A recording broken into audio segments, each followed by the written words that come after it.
What's up, everybody? We are back with another live edition of the Ad Podcast, broadcasting you from the ANA Brand Masters here at the JW Marriott in Los Angeles, California. We have Damian Journey, the Global Chief Growth Officer of 72 and Sunny, here with us today. Damian, how you doing? I'm great, man. How are you? Pretty good, man. So how's the show been for you so far this week? Oh, it's been a great show. And it started with the See Her sort of mini conference at the front end, which was yesterday. And that was excellent in its own right. It's been great. I love it. So tell us a little bit more about yourself and your role at 72 and Sunny. Well, yeah, as you pointed out, I'm Damian Journey. I'm the Global Chief Growth Officer at 72 and Sunny. We've got this global network that's been growing over the course of many years. We have an office in LA and New York, and then we have a European hub in Amsterdam, and then an APAC hub in Sydney, Australia. And I get the benefit of helping all those businesses grow along with helping our clients grow. And so for me, that's really, really exciting work as well.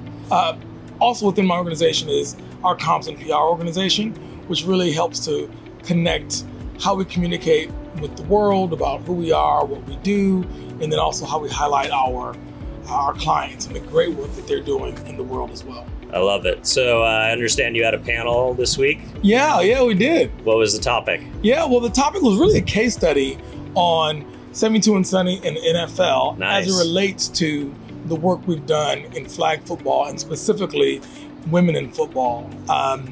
We've had the benefit of working with the NFL now for the last Super Bowl commercial this Super year. Bowl commercial. Yeah, well, funny, that was our 7th Super Bowl commercial that we've done with the NFL specifically.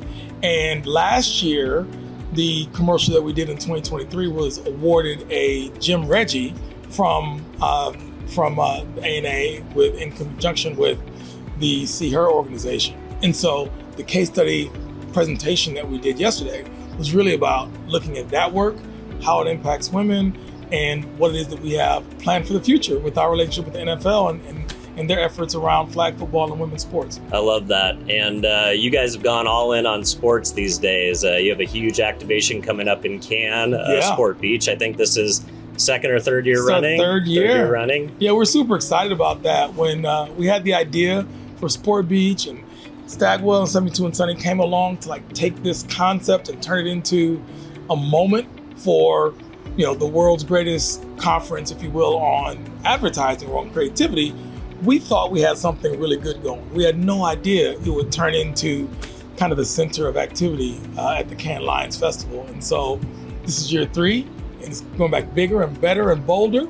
It's going to be even more fun than the years past, for sure. What are some of the big plans that you have activating from Cannes this year? You have some guests that you've either talked about already or secrets still to yet be released? We've got some really cool people. Alex Rodriguez will be one of the people that'll be there. We'll have Chad Ochocinco will be there.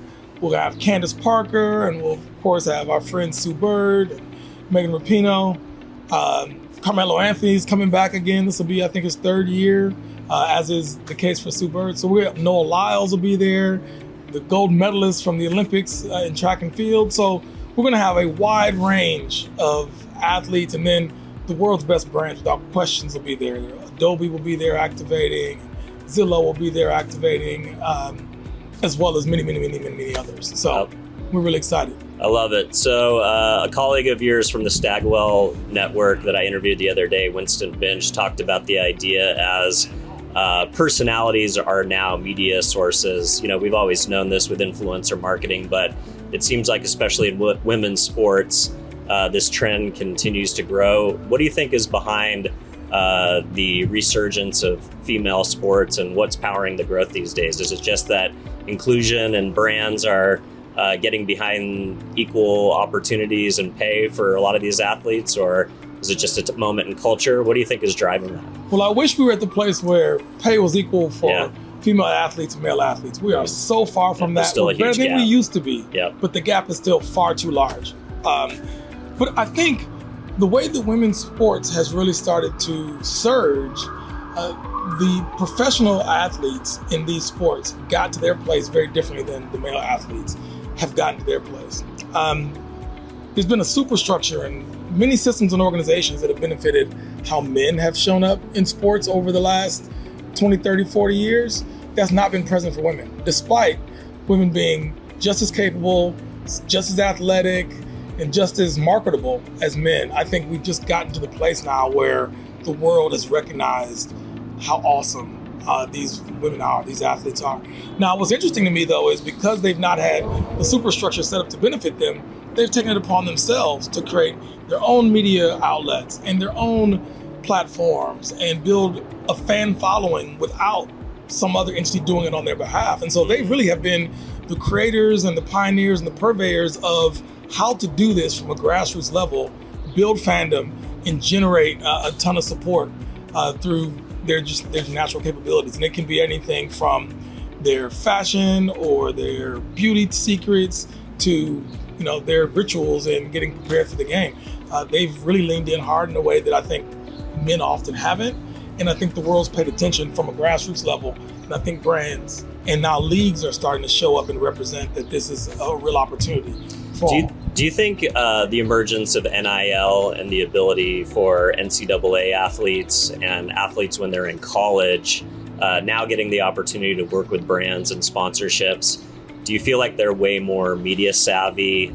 They're learning to not just be for a long time, athletes were influencers, but they weren't necessarily content creators. Right. They, express themselves more in photographs and highlights from their sport of whatever they were an athlete in. Mm-hmm. But now they're much more multifaceted and much more media savvy before they even get out of college. Do you think that is creating kind of a bit of a proving ground, not only for athletic ability, but also as a creator more early in their career? No question. There's so many different tools that have allowed this moment to happen. One is that there was a point in time not too far ago where media was controlled by a few people, and you had to get approval, if you will. You had to be vetted and validated by those individuals to be able to have a platform. Brands would hire you to do a thing, and you would do that thing because you're being hired by them. But with the advent and the explosion of social media, all those barriers are gone. So they can begin to engage directly with their fans and see what their fans want to see and hear and much how they earlier. engage with that much earlier. Yep. The same thing is true with the podcast revolution. Now, if you have a microphone and a camera, you can have a podcast, right? And so you can build build momentum around yourself, your brand, or the things that you care about in a way you couldn't in the past. So there's those elements that are true. And then now, I think because the world has started to pause and just observe things in a different way, we're starting to actually see that, hey, these women are freaking excellent at their thing. Yep. We don't have to wait for the World Cup or the Olympics to see the best soccer get to see players. them 365 them days all of the time, year, yeah. right? And all Training, all the other aspects. Absolutely. Yep. Oh, they play in March too? Not just the men. The women play basketball in March too? All right, let me check them out. And they're freaking great. And there's rivalries and there's dynamics and they have personalities and they look great doing it. And all of this allows for a different level of interaction with the fan. And let's be clear, the brands are going to go where the fans go. Yeah, they're going to follow where the audiences are. And so I think you're just seeing it start to take off. And the wheels are just starting to spin. This thing is going to continue to explode, I think, for quite a while going forward. So you talked about your 7-year relationship with the NFL. For a long time, leagues, organizations like the Olympic Committee, they were very hands-on, to say the least, on rights management and what they would allow teams and the usage of their name and likeness. How do you feel working with the NFL for 7 years and kind of through this entire growth trajectory? Do you see them embracing the idea of allowing their brand to be used more by their athletes with less restrictions and kind of opening up their ecosystem in a way that's a little bit more empowering for athletes to tell their own stories without jeopardizing rights issues with, big media deals and things like that? Like, how do you see just the evolution of allowing athletes to kind of own that brand a little bit more and be part of the storytelling having changed over the 7 years of working with the NFL? Yeah, I think what the NFL has done, and literally all hats off to Tim Ellis, and Russell Solis, and Roger Goodell for realizing that the value of the NFL rests with the players and the fans' connection to the players. And so there was a helmets off strategy that was implemented right around the time we started working with them, where we stopped talking as much about the shield and started talking more about the players that play, who they are, what they love, what's important to them, and we've put them front and center in marketing materials and in the way the game is covered. And what that's done is allowed the players in the league to be more connected as opposed to the players subjugated behind a particular emblem of some sort, right? And by doing that, that gives the players a chance to actually share who they are, which is really what fans care about. They want to engage with the people doing the thing. And I think that's benefited the NFL, and the NFL sees a symbiotic benefit to the player. The players see a benefit to them, and the league sees a benefit to itself. And I think the broadcasters and their media partners all see the boat rising because of this sort of new relationship that's this, I guess, renewed relationship that the NFL has kind of championed with its players. And I think it's working out really great for everybody. And so, be it a podcast or be it featured in calls work, the do-gooding work that the NFL does, or even in just their typical season kickoff or Super Bowl commercial moments, the players' involvement, their presence front and center has made a big difference in how the league is perceived, how the players are perceived, and how the business has performed, I think, as well. Yeah, you see people identify themselves as a football fan or a fan of the NFL, but then a layer deeper, they identify as a fan of a team. Absolutely. And now the identification with I'm a fan of player XYZ or this group of players is even stronger and a better connection for brands to take advantage of. I think you're right. Like the average NFL fan, I think, is as connected or more connected to a particular team than they are the league itself. Mm-hmm. And within that team becomes the players they love. And the more they know those players or get to know those players, the more connected they become. And that just explodes the interest in the league itself. And so I think everybody benefits in that scenario. I love it. Yeah. And again, like I think this wasn't magic. It didn't happen by some, cloud in the sky or star erupt or something. It was intentional decision making by the marketing leadership and the leadership of the NFL to lean into this particular approach. And we've been very excited about being their partner and helping to bring that to life in a real way on people's screens in their activations. That's awesome. So Damian, what makes 72 and Sunny different than every other creative agency out there? What's your secret sauce? Well, there's a couple things. First, we're a strategic and creative agency. And what I mean by that is we lean hard on the strategy.